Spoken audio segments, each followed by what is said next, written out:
히브리서 2장 5절부터 18절까지 읽겠습니다.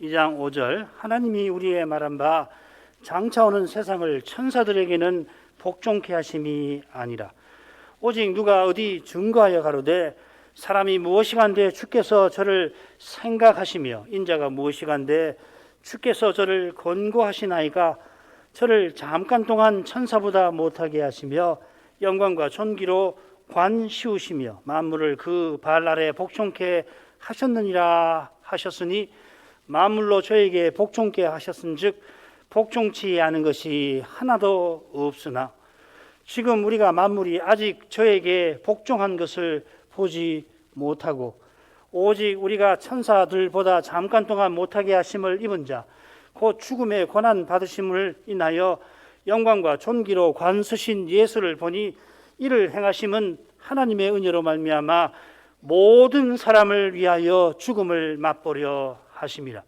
만물이 인하고 만물이 말미암은 자에게는 많은 아들을 이끌어 영광에 들어가게 하시는 일에 저희 구원의 주를 고난으로 말미암아 온전케 하심이 합당하도다. 거룩하게 하시는 자와 거룩하게 함을 입은 자들이 다 하나에서 난지라. 그러므로 형제라 부르시기를 부끄러워 아니하시고 이르시되 내가 주의 이름을 내 형제들에게 선포하고 내가 주를 교회 중에서 찬송하리라 하셨으며 또다시 내가 그를 의지하리라 하시고 또 다시 볼지어다 나와 및 하나님께서 내게 주신 자녀라 하셨으니 자녀들은 혈육에 함께 속하였음에 그도 또한 한 모양으로 혈육에 함께 속하심은 사망으로 말미암아 사망의 세력을 잡은 자 곧 마귀를 없이 하시며 또 죽기를 무서워함으로 일생에 매여 종노릇하는 모든 자들을 놓아주려 하심이니 이는 실로 천사들을 붙들어 주려 하심이 아니요 오직 아브라함의 자손을 붙들어 주려 하심이라. 그러므로 저가 범사에 형제들과 같이 되심이 마땅하도다. 이는 하나님의 일에 자비하고 충성된 대지상이 되어 백성의 저를 구속하려 하심이라. 자기가 시험을 받아 고난을 당하셨은즉 시험 받는 자들을 능히 도우시느니라. 히브리서를 쓴 선지자는 2장 처음에 서신받는 교회에게 배도의 위험을 경고하면서 모든 들은 것을 더욱 간절히 삼가라, 더욱 주의하라 권했습니다. 서신받는 교회가 이미 들은 그것은 바로 이같이 큰 구원에 관한 것입니다. 이 구원을 등한히 여겼기 때문에 배도의 위험이 이 교회에 들이닥친 것입니다. 오늘 낭독한 말씀 마지막 2장 18절에 보면은 시험 받는 자들이라 하는 표현이 나오는데 이 사실과 관련된 겁니다. 아무도 무엇도 시험 받는 자들을 도울 수는 없습니다. 오직 시험 받아 고난 당하신 그리스도만이 도우십니다. 능히 도우십니다. 그래서 선자는 오늘 낭독한 말씀에도 그리스도를 힘써서 전하고 있습니다. 머릿말 또 서론의 첫 부분 1장 1절부터 14절까지지요. 거기서도 그리스도를 힘써서 전했는데 여전히 전할 교훈이 있는 것입니다. 특별히 그 전할 교훈이 10절에 우리 구원의 주라고 하는 칭호와 붙어 있다 할 수 있습니다. 2장 10절 앞에서는 만유의 우사이신 그리스도 곧 영광과 존귀로 관서신 왕이신 그리스도를 전하고 있고 또 2장 10절 이하에서는 자비하고 충성된 대제사장이신 그리스도를 전하고 있습니다. 그처럼 그리스도께서 왕이신 주제를 아직 만물이 그분에게 다 복종치 아니하는 이 이상한 현실과 붙여서 다루고 역시 시험 받는 자들을 능히 도우시는 점에서 그리스도께서 대지상이시다 하는 것을 다루고 있습니다. 이런 주제들이 가운데 우리의 구원에 줄어서 아버지의 영광으로 우리를 인도하시는 그 진리와 이 주제들이 연결이 되어 있다 하겠습니다. 자, 이런 내용의 근거해서 이 5부분으로 나누어 살피겠습니다. 5절부터 8절 중간까지는 장차 오는 세상을 천사가 아니라 부활하신 그리스도에게 복종케 하셨다 하는 거고요.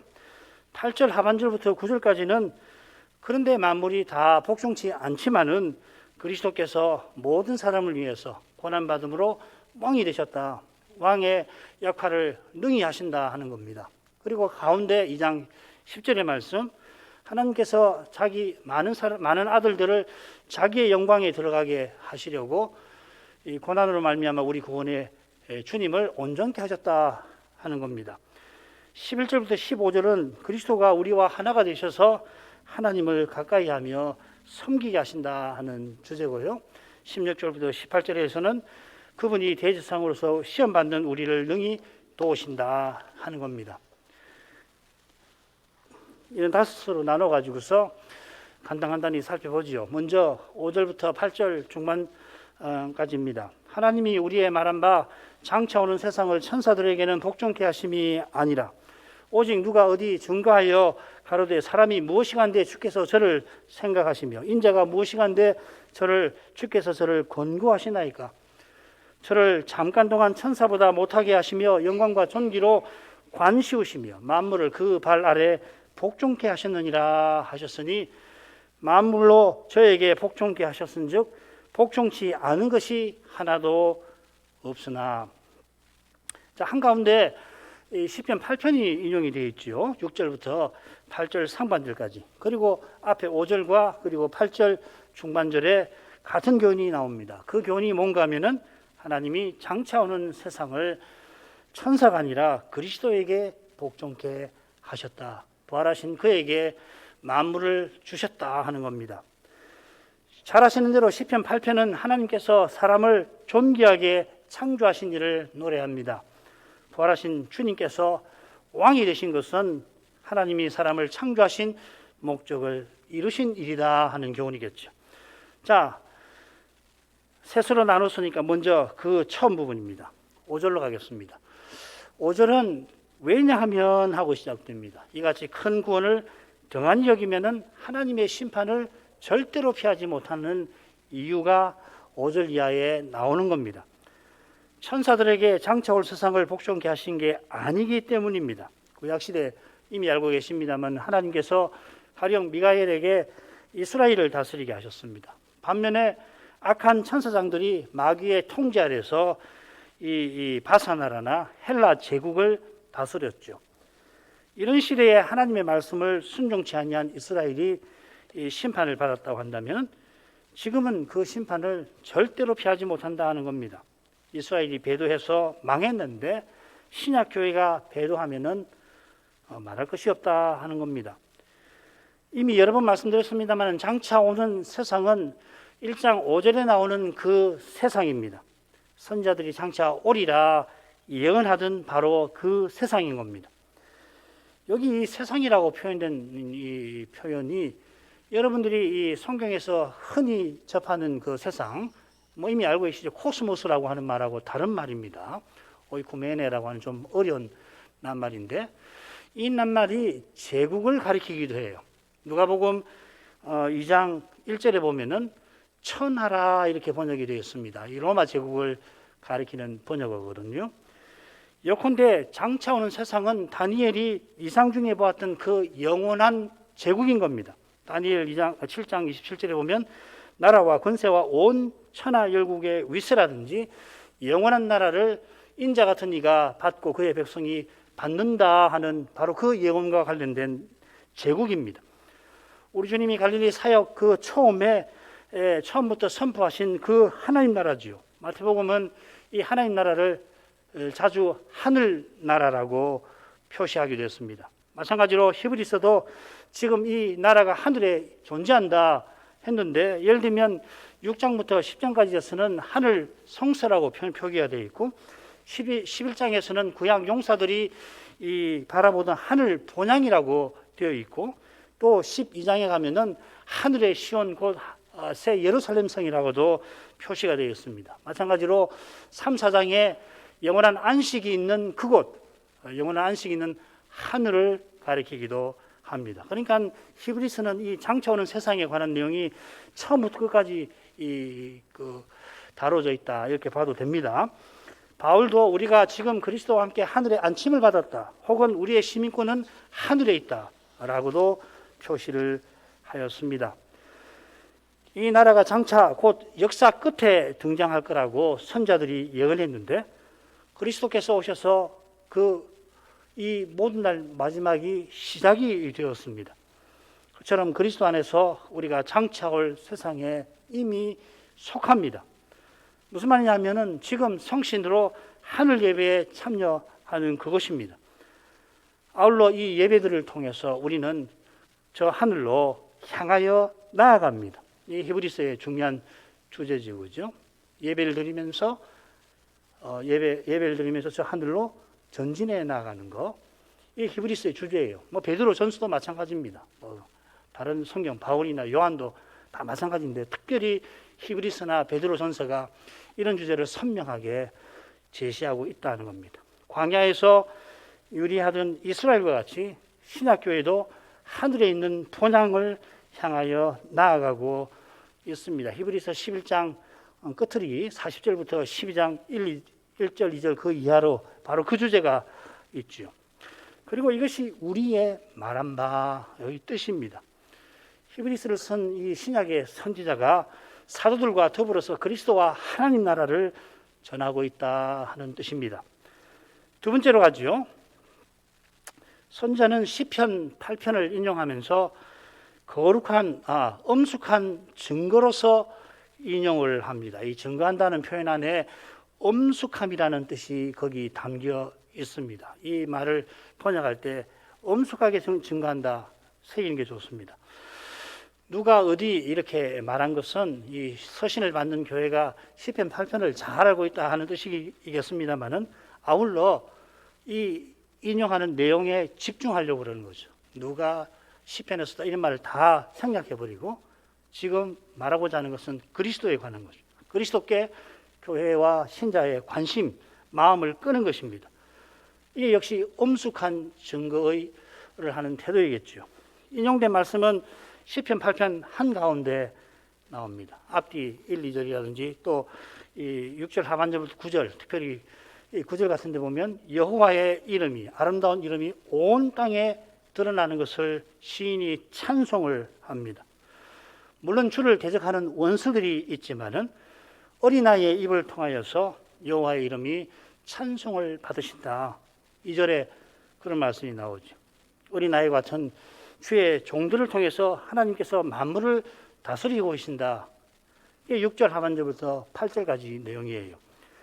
다니엘과 세 친구 좋은 예가 될 것이고 여호와 앞에 종과 같은 태도를 취했던 다니엘도 마찬가지겠죠. 다윗도 마찬가지겠죠. 거기서 시인은 하나님께서 태초에 인생을 지으신 뜻이 이루어지고 있다는 것을 깨닫고서 그 일을 노래하는 겁니다. 한가운데서. 히브리서 2장에 인용된 부분은 시편 8편의 한가운데, 그러니까 3절부터 6절 상반절까지, 그리고 이 6장 8절 하반절까지를 인용을 했어요. 만물을 그 발 아래 복종케 하셨느니라. 히브리서 선자는 시편 8편이 부활하신 그리스도에 의해서 성취되었다고 엄숙히 증거합니다. 그리스도께서 마지막 아담으로 세상에 오셔서 첫 아담이 허문 언약을 이루신 겁니다. 여기서 여호와의 영광이 환히 드러났습니다. 여호와께서 여호와의 종이 되셔서 친히 세우신 언약을, 인생이 허문 언약을 친히 이루신 것입니다.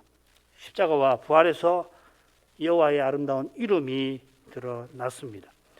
십자가로 가는 길에 주님께서 예루살렘을 입성하실 때 아이들이 호산나 다윗의 자손이여 하고서 왕이신 주님을 찬송하였습니다. 공예가 시샘이 나서 이 일을 따지니까 주님께서는 시편 8편 2절을 인용하시면서 너희가 이 말씀을 읽어본 일이 없느냐 책망하셨습니다. 아이들이 찬송한 대로 그리스도께서는 다윗의 자손으로서 마침내 영원한 위에 오르셨습니다. 이 시편의 예언대로 만물로 저에게 복종케 하셨은즉 복종치 않은 것이 하나도 없습니다. 바울은 하나님이 그를 지극히 높여 모든 이름 위에 뛰어난 이름을 주사 하늘에 있는 자들과 땅에 있는 자들과 땅 아래에 있는 자들로 모든 무릎을 예수의 이름에 꿇게 하셨다. 예수를 주로 세우셨다고 부활하신 그리스도를 그렇게 전합니다. 예수님도 부활 후에 내게 하늘과 땅의 모든 권세를 주셨다고 선언하셨습니다. 하나님이 만물을 그리스도의 다스림 아래 두신 겁니다. 곧 장차올 세상을 부활하신 그리스도에게 복종케 하셨습니다. 그런데 희한한 일이 일어납니다. 그래서 없다, 복종치 않은 것이 하나도 없나니 하지 않고 없으나 하고 새겼습니다. 자, 이건 다음 부분에서 살피도록 하죠. 8절 하반절 9절로 갑니다. 지금 우리가 만물이 아직 저에게 복종한 것을 보지 못하고 오직 우리가 천사들보다 잠깐 동안 못하게 하심을 입은 자 곧 죽음의 고난받으심을 인하여 영광과 존귀로 관서신 예수를 보니 이를 향하심은 하나님의 은혜로 말미암아 모든 사람을 위하여 죽음을 맛보려 하심이라. 선자가 지금 말하는 지금은 단지 서신을 쓰고 있는 지금만 아닙니다. 선자가 말하는 지금은 구약 선자들이 멀리서 내다보던 바라보던 장차와 붙어 있습니다. 구약 선지자들이 예언하던 장차가 이미 되었는데 아직은 그들이 바라던 일이 다 이루어지지는 않았습니다. 그 일은 물론 만물이 그리스도에게 복종하는 겁니다. 그리스도의 다스림이 만물에 다 미치는 겁니다. 바울은 이를 에베소서에서 만물을 충만케 하심이라고 표현을 합니다. 사장 10절에 특별히 예수님께서 하늘에 오르신 목적을 이렇게 밝혔죠. 만물을 충만케 하려고 그리스도께서 내려오신 그리스도께서 위로 올라가셨다. 이는 그리스도께서 전부 되시고 그 전부 안에 계시는 그 일을 가리킵니다. 장차 새하늘과 새 땅에서는 그리스도가 전부이시고 그 전부 안에 그리스도가 가득하실 것입니다. 그런데 그 일이 지금 여기서도 이미 이루어져 가고 있습니다. 바로 새 사람들 가운데에서는 틀림없이 이루어져 갑니다. 거기서는 그리스도께서 전부이시고 전부 안에 계시니라 할 때 골로새서 3장 11절에 거기는 새 사람들, 그렇지요. 우리가 새 사람으로 행할 때는 그리스도의 생명으로 행하는 사람이니까 거기서는 새 사람으로 행하는 거기서는 그리스도가 전부이시고 전부 안에 그리스도가 계시지 않습니까? 이미 이루어지고 있으니 지금은 과연 이 모든 날 마지막이기도 합니다. 동시에 마지막의 그 마지막은 아직 남아 있습니다. 히브리서에서는 우리 앞에 달려갈 길이 남아 있다 표현합니다. 그처럼 아직 만물이 그리스도에게 다 복종한 것은 아닙니다. 이는 서신 받는 교회가 배도의 위험에 직면한 데서도 드러납니다. 배도만큼 그리스도에게 복종치 않는 일이 없습니다. 배도는 복종치 아니하는 정도가 아니라 대적하는 일입니다. 그래서 이 배도가 무엇인지를 히브리서가 아주 인상 깊게 본문 한가운데 6장에서 10장에서 배도를 정의를 내리는데 이렇게 내립니다. 하나님의 아들을 다시 십자가에 못 박는 것이다. 하나님의 아들을 발로 짓밟는 것이다. 배도를 이렇게 표현해요. 무서운 것이죠. 이것이 지금 이 선지자의 눈앞에 벌어지고 있는 희한한 일입니다. 그 일이 세상이 아니라 그리스도 밖에 있는 세상이 아니라 그리스도의 교회에서 벌어지고 있다 하는 겁니다. 그런데 이 일이 우리 시대의 온 세계에 펼쳐져 있지 않습니까? 우리 독립개신교회가 선 것이 이런 말씀을 받은 것하고 붙어 있지 않아요. 왜 우리가 독립개신교회로 서 있습니까?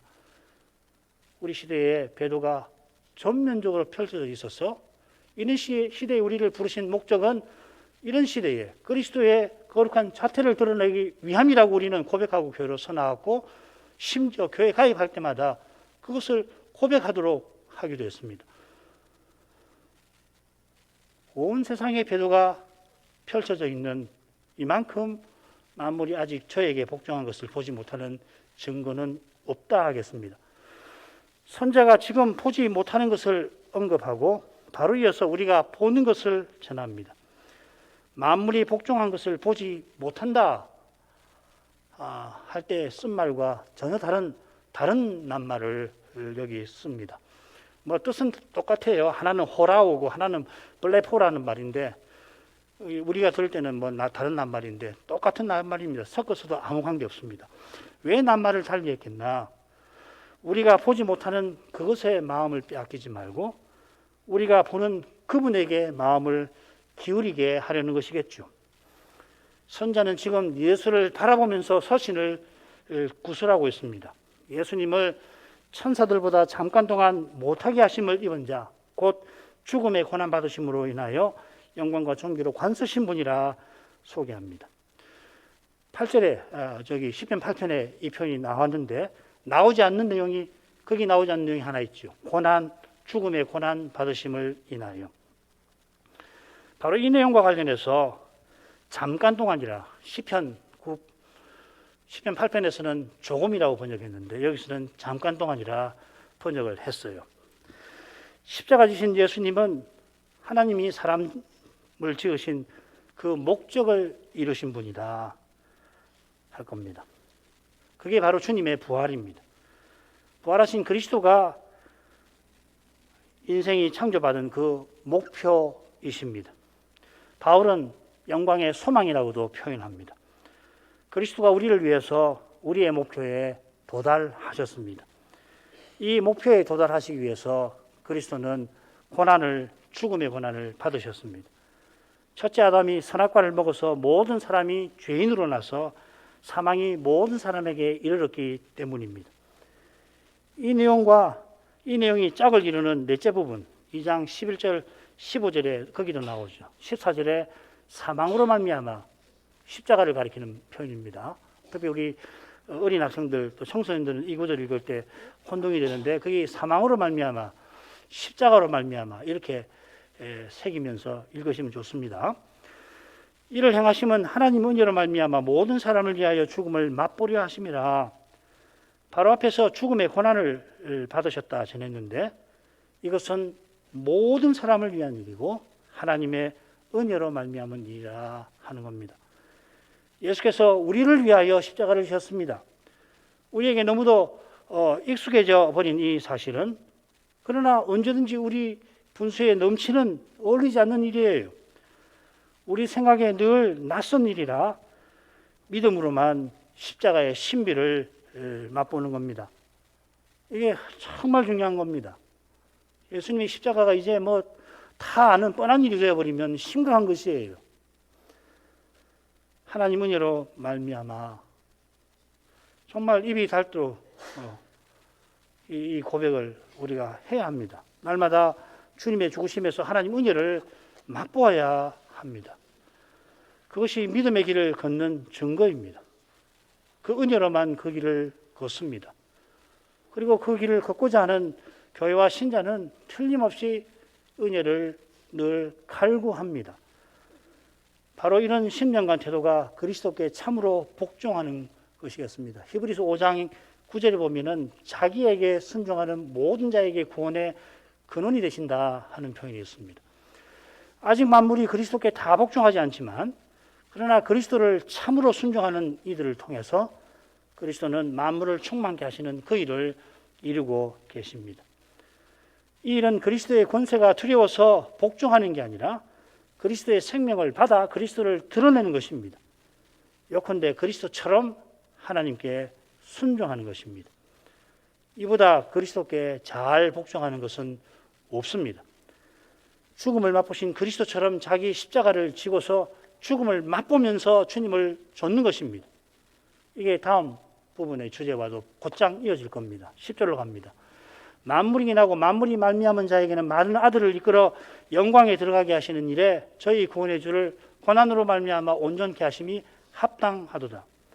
여러 번 여기 사용된 주라는 칭호에 대해서 말씀을 드렸습니다만은 이 많은 주석가들, 히브리서의 주석가들은 로마서 1장 16, 17절을 로마서 전체의 주제로 주제 구절로 꼽듯이 2장 10절을 히브리서를 이해하는 핵심 구절로 듭니다. 저도 전적으로 동의합니다. 히브리서의 내용이 여기 요약되어 있다고도 말할 수 있을 만큼 중요한 구절입니다. 히브리서를 다 외우면 좋지만은 이 처음 나오는 머릿말이라든지 특별히 2장 10절을 꼭 외우시면 좋아요. 하나님의 영광의 광채, 또 창조주와 선리주이신 그리스도께서 하나님의 은혜로 말미암아 죽음을 맛보게 하셨다 했는데, 이것은 아버지와 아들이 성신 안에서 함께 정하신 신비한 뜻과 붙어 있습니다. 이게 얼마나 그 뜻이 이 구절에 담겨 있는데 합당하도다 하는 말이 그 말입니다. 이 표현을 보면은 이 구절은 어느 정도로 중요한 표현이냐면, 예를 들면 그리스도의 아버지께서 그리스도 안에서 우리를 택하셨다든지, 또 창세전에 내가 아버지와 함께 가졌던 영광이라든지, 이런 표현과 맞먹을 정도로 하나님의 영원하신 뜻을 심오하게 요약합니다. 우리 하나님께서 이 뜻을 통해서 삼위의 관계와 사귐을 신비하게 우리에게 드러내고 계십니다. 이 관계와 사귐이 영원한 신비의 베일에 가려져 있을 것입니다. 우리 영원히 장차 영원한 나라에 가도 모릅니다. 이걸 다 알 수가 없어요.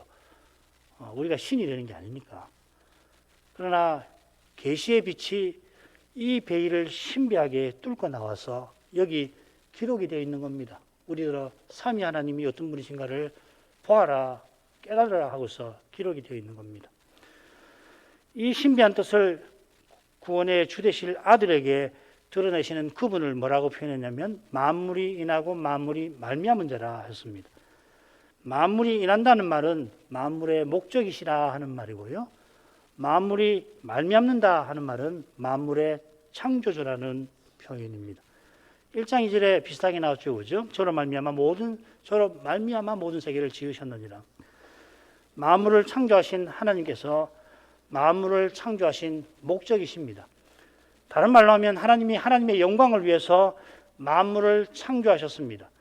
삼위 안에 있는 사랑의 관계와 사귐에서 창조가 나온 것입니다. 영원한 가운데에서 삼위께서 서로 간에 무엇이 부족하다고 여겨서 그 부족한 것을 메꾸려고 창조하신 게 아닙니다. 고대 근동의 신화를 보면은 신들이 사람을 창조하는데 이유가 있어요. 자기들 먹을 것을 갖다 바치게 하려고. 고작 그것을 위해서 사람을 만들었다고 합니다. 기독교의 창조로는 차원이 다릅니다.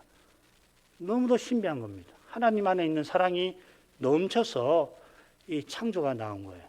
특별히 사람을 하나님의 형상대로 지으신 것이 바로 그것입니다. 창조하신 때에 삼위의 사랑이 드러나지요. 그 사랑이 많은 아들이라고 하는 표현에 그 아들들을 영광에 들어가게 하시는 일을 통하여 찬란하게 드러납니다. 하나님이 인생을 아들 삼으려고 창조하셨습니다. 이게 신약만 아니라 구약에 나와요. 창세기 맨 첫 족보라고 할 수 있는 5장을 한번 보십시다. 이게 4장에도 족보가 나오는데 전체 족보로서는 이게 처음인데요. 5장 1, 2절에 이렇게 되어 있습니다. 하나님이 사람을 창조하실 때 하나님의 형상대로 지으셨다. 그리고 5장 3절에 보십시오. 하나님의 형상대로 지음받은 아담이 셋을 낳는데 자기 모양 곧 자기 형상과 같은 아들을 낳았다. 셋을 낳은 것을 이렇게 표현합니다. 그건 무슨 말입니까? 하나님의 형상대로 지음받은 아담이 자기 형상대로 형상과 같은 아들을 낳았다 했으니까 하나님 형상대로 사람을 지으신다는 것은 사람을 하나님의 아들 삼으시는 것이다 하는 뜻이겠죠. 이는 하나님의 형상이신 성자를 우리가 본받게 하시는 것입니다. 바울은 이게 하나님의 예정의 핵심이라고 그랬죠. 로마서 8장 29절 하나님이 미리 아신 자들로 또한 그 아들의 형상을 본받게 하기 위하여 영원한 아들의 형상을 본받게 하기 위하여 미리 정하셨으니 이는 그로 많은 형제 중에서 맏아들이 되게 하려 하십니다. 왜 그리스도를 십자가 지고 부활하게 하셨냐? 우리가 영원하신 아들을 닮아서 하나님의 아들들답게 살게 하려고 예정하셨다 하는 겁니다. 과연 이 예정은 미리 아심, 먼저 사랑하심입니다. 미리 아신 자들로 미리 정하셨다. 예지와 예정을 이 말씀에서 끌어내가지고 예지와 예정을 분리시키면 안 됩니다. 미리 아셨다는 것은 먼저 사랑하셨다는 말입니다. 먼저 사랑하셔서 우리를 이렇게 하나님 아들들 되려고 예정하신 겁니다. 에베소서도 마찬가지죠. 우리도 성자께서 성신 안에서 성부를 순종하시듯이 우리도 그리스도 안에서 하나님을 순종하게 하려고 태초에 하나님이 창조하신 겁니다. 얼마나 사람을 고귀하게 지으신지 모릅니다. 많은 아들을 영광에 들이신다 하는 것이 이 창조의 목적이 이루어지는 상태를 가리키는 표현입니다. 영광에 들이신다. 하나님의 아들들로서 하나님께 아버지께 영원히 나아간다 하는 뜻입니다. 짝을 이루는 1장 4절에서 14절에 보면 교회와 신자를 14절에 그랬죠. 구원 얻을 후사라 했는데 우리가 하나님의 아들들로서 최종적인 구원을 상속받을 거라 하는 뜻입니다. 마태복음 25장 끝에 양과 염소에 비유해서 주를 믿는 우리를 향해서 내 아버지께 복 받은 자들이여 창세로부터 예비한 나라를 상속하라. 내 아버지의 나라를 너희가 후사로서 아들들로서 상속하라 하십니다. 이 나라를 구원이라고 표시를 했는데 아담의 타락과 인생의 죽음을 가리키는 거죠. 죄와 죽음에서 건져내는 것이 구원입니다. 이 구원은 동시에 창조의 목적을 이루는 것입니다. 구원의 목적과 창조의 목적은 같습니다. 그것이 다른 말로 하면은 우리가 하나님의 아들들로서 성자처럼 아버지를 모시며 사는 것입니다. 이 목적을 이루려고 성자께서 우리 구원의 주가 되셨습니다. 첫째 아담이 범죄함과 순종치 않음으로 창조의 목적을 저버렸습니다마는 마지막 아담이 그 목적을 이루셨습니다. 마지막 아담이 바로 하나님의 영광의 광채, 하나님의 본체의 형상이신 아들입니다. 창세기에 보면 하나님의 형상대로 사람을 지으셨다 할 때 그 하나님의 형상이 바로 이 성자를 가리키는 것입니다. 요한복음에서는 말씀으로 말미암아라고 표현을 했죠. 성자께서 아버지와 함께 정하신 목적을 이루려고 세상에 오신 것입니다. 이는 그리스도 되신 것인데 히브리서는 그 그리스도를 여기서 주라 부릅니다. 이 주가 다르다고 말씀드렸죠. 아르케이고스라는 말입니다. 이 칭호는 이런 뜻을 갖고 있습니다. 먼저 목표에 도달하시고 그리고 그 목표로 우리를 인도하시는 분이라는 겁니다. 예수께서 십자가와 부활로서 구원 얻을 후사인 우리가 도달할 목표에 먼저 도달하셨고 성신과 말씀으로 지금 우리를 그 목표로 이끌어가고 계신다 하는 뜻입니다. 이 주라는 칭호가 이 히브리서 한 번 더 나옵니다. 12장 2절입니다. 믿음의 주여 또 온전케 하시는 이라 하였습니다. 간단하게 설명을 드리고 또 12장 때 또 더 설명을 드리겠습니다. 바로 앞에 보면은 11장에 보면 이 신약교회가 구약 역사라고 하는 경주에서 구속 역사라는 경주에서 마지막 구간을 달리는 모습이 나옵니다. 11장 40절이 그리고 12장 1절이 바로 그 내용입니다. 경주로 표현을 하고 구속 역사를 달리기로 표현해서 우리는 그 역사의 마지막 코스를 달리는 사람들이라 합니다. 신약교회가 달려갈 길을 달려가려면 예수를 바라보아야 합니다. 그 길은 믿음으로만 감당하는 것이라 그렇습니다. 예수님은 믿음으로 우리가 이를 그 목표에 이르셨습니다. 달리 표현하면 예수님은 목표에 이르시기까지 신실하셨다는 말입니다. 믿음에는 이런 면이 있는 거죠. 그죠? 의지한다는 말이 있지만 신실하다. 이런 점에서 예수님은 믿음의 주라고 불리십니다. 아울러 우리도 주님처럼 끝까지 신실해야 하게 하실 것인데 이런 점에서 믿음을 온전케 하시는 이라 불렀습니다. 같은 의미들이 우리 구원의 주라고 하는 칭호에도 담겨 있습니다. 그러니까 이 칭호는 자연히 우리와 하나 되어 주시는 것, 우리와 함께 해 주심이라고 하는 의미를 담고 있고 이 주제가 히브리서 2장 11절 이하에 실로 놀라우게 펼쳐지게 될 것입니다. 만물의 창조주신 하나님께서 창조의 목적을 이루려고 아들을 우리 구원의 주로 세우셨습니다. 고난으로 말미암아 온전케 하셨다 했습니다. 우리 구원의 주이시니 당연히 고난을 받게 하신 겁니다. 9절에서는 죽음의 고난이라고 십자가를 명시했습니다.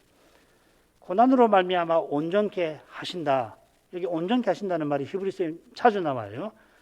여러 가지 뜻이 있는데 핵심은 뭐냐면 십자가 지신 주님을 직분에 세우셨다. 영원한 대제사장에 임명하셨다 하는 말입니다. 온전케 한다는 말이 우리에게도 쓰이는데 우리에게 쓰일 때는 우리가 제사장 되었다 하는 말입니다. 앞으로 제가 설명해 드릴 겁니다. 예수님이 십자가 달리시기 전에도 물론 제사장이십니다만 히브리서는 부활하신 주님께서 아버지 우편에 앉아 멜기세덱 반차를 좇은 대제사장 되셨다는 것을 강조합니다. 특별히 기도하시는 것을 강조합니다. 히브리서 5장 또 6장 20절 이런 말씀을 읽으시면 될 겁니다.